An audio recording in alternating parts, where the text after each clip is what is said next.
Hi!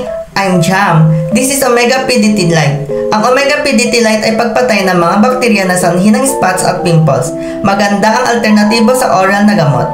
Prevent breakouts. I-minimize ang mga scarring.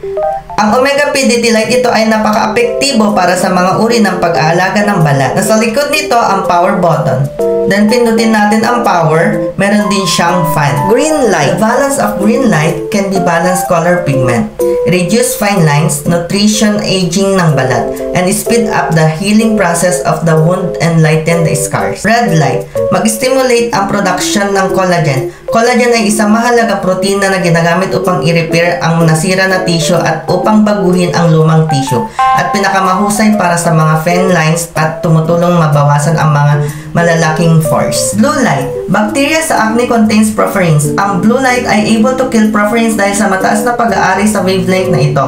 Ang blue light furthermore ay nagtataglay na action na kung saan ay napaka-efektibo para sa hypersensitivity. Yellow light. Magdagdag ng enerhiya sa mga skin cells, promote gland function, assist digestion, paggamot ng mga sakit ng balat at enhance ang function ng immune. Purple light. It is red and blue dual band light.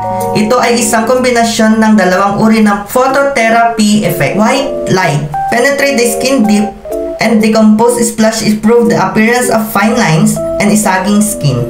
Thank you for watching. Bye!